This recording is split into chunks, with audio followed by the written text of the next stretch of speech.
Okay, so we got one of these walk behind type of weed trimmers, and customer says it doesn't want to start or doesn't stay running, and so we're going to start it up and see what happens.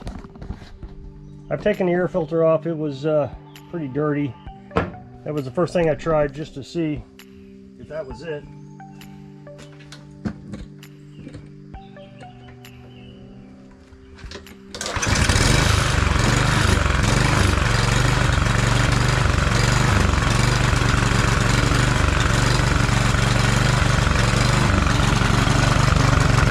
An automatic choke, so I'm going to try to open up the choke and see if it does any better. Still surging.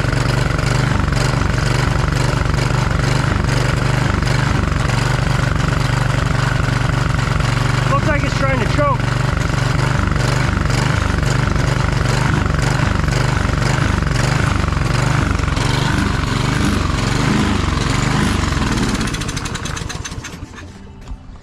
Pretty obvious we have a fuel issue, so we'll tap into that carburetor and see what goes on.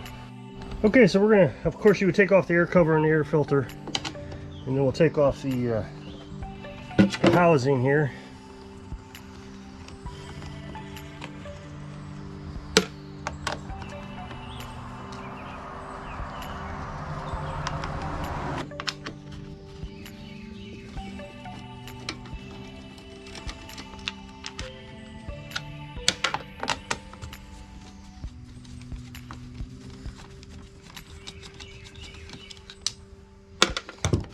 Okay, so this is a plastic carburetor. So we don't leak gas, we'll pinch off the fuel line.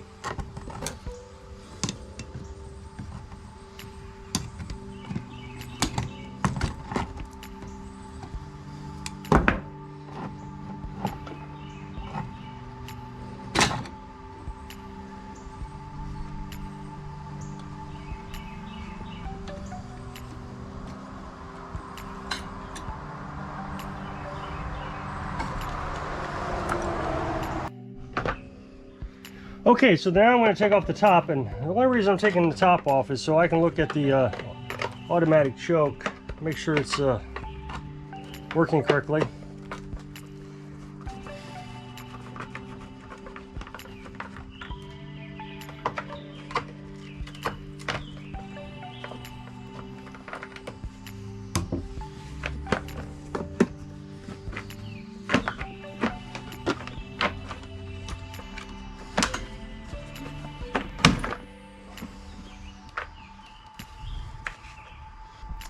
Okay, so this is the automatic choke right here, and as the muffler heats up, this expands and contracts. It's like turns, and so then that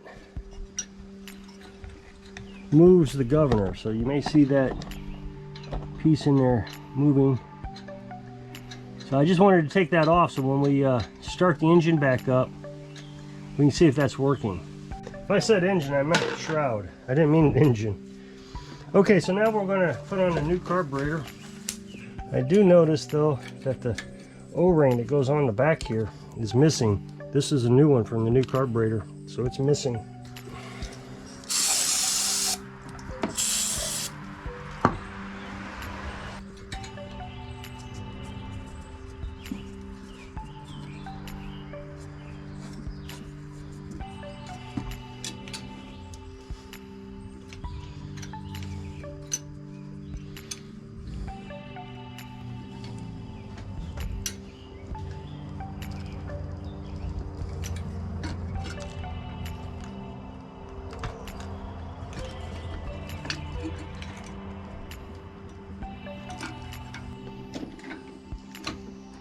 Now some people will say you should have cleaned the carburetor. With carburetors as inexpensive as these are nowadays, it's just, I know there was a big push that aftermarket carburetors just weren't any good, but even the people who were claiming that are starting to come around. I've seen several videos now, big YouTubers who used to say aftermarket wasn't any good, and now they're starting to say HIPAA is a really good aftermarket, and I agree. I like HIPAA.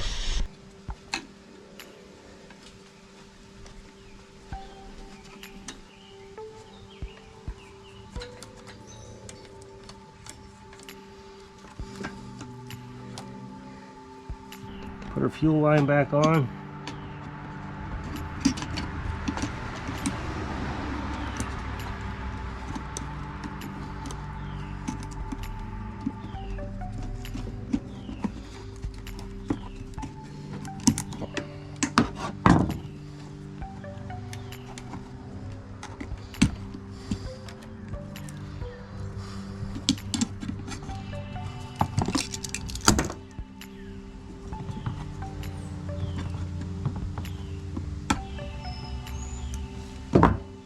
Okay, so we have a vent tube here that's going to go into the air filter housing.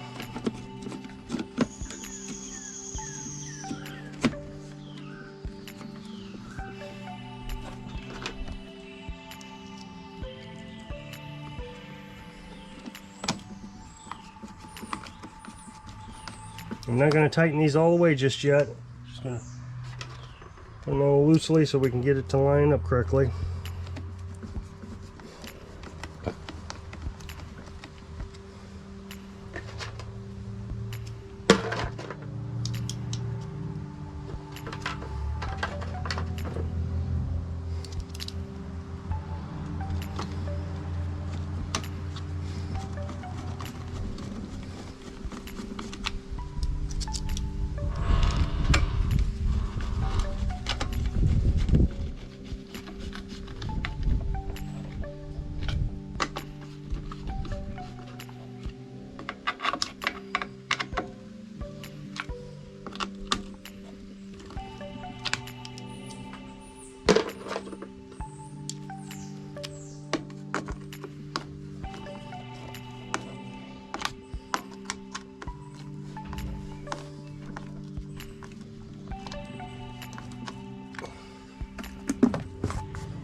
Okay, so there's a couple things going on with this after I changed the carburetor.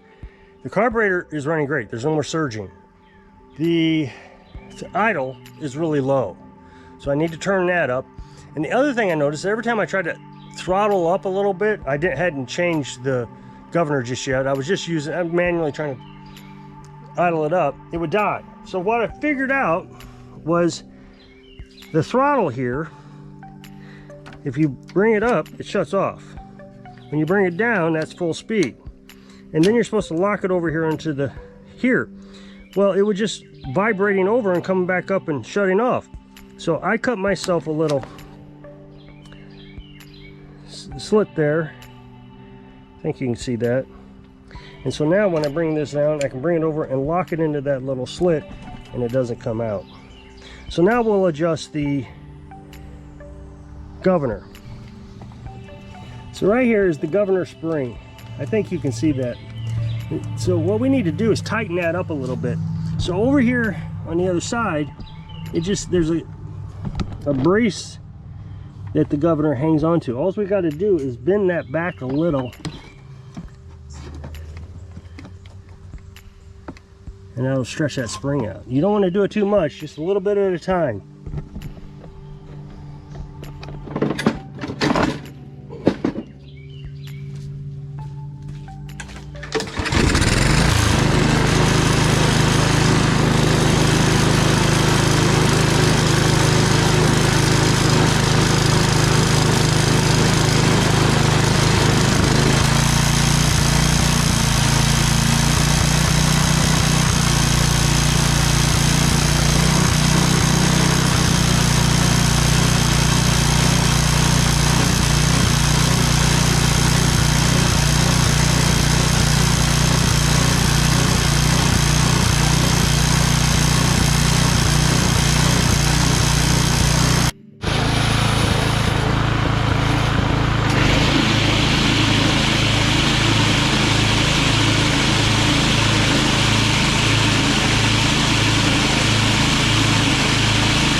Okay, so there was one other problem we were having that I noticed, again off camera. It's hard to do work on camera when the engine's running. Okay, so the choke, let's see, you can see that the choke moves back and forth. So as this cools off, this will fall back. As it heats up, it moves forward. It was getting stuck on the housing here. It got stuck right here, so it was half choked. So all I did was take my pliers and I just bent it down a little bit, which freed it up. So now it's got the full travel.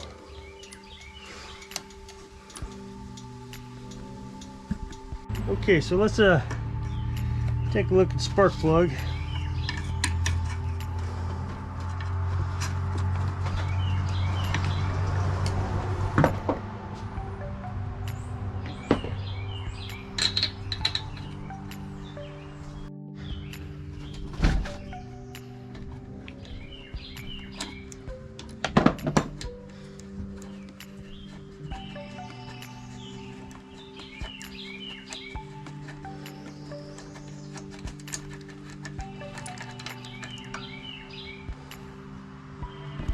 All right, so we'll gap it, the new one, 30 to 35.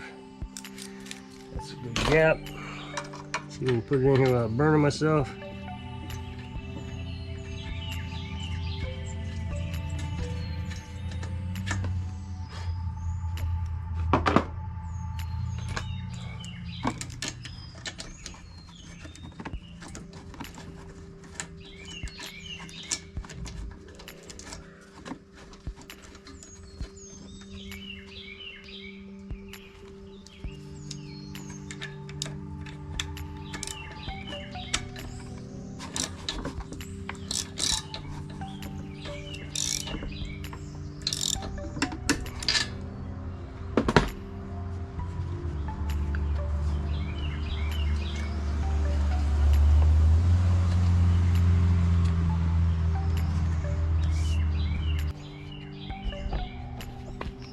Put in a new air filter.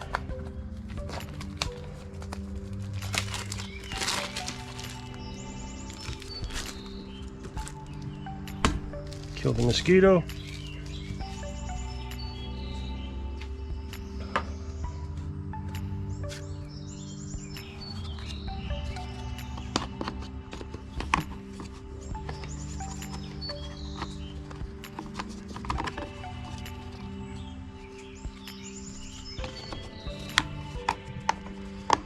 Okay, so I think that's all I'm going to do to this one. I'm going to let it cool off, and then I'll start it again to make sure that choke is working correctly. So if you'll click this up next box, it'll take you to a video where I was, well, probably ordering parts. Let's do that.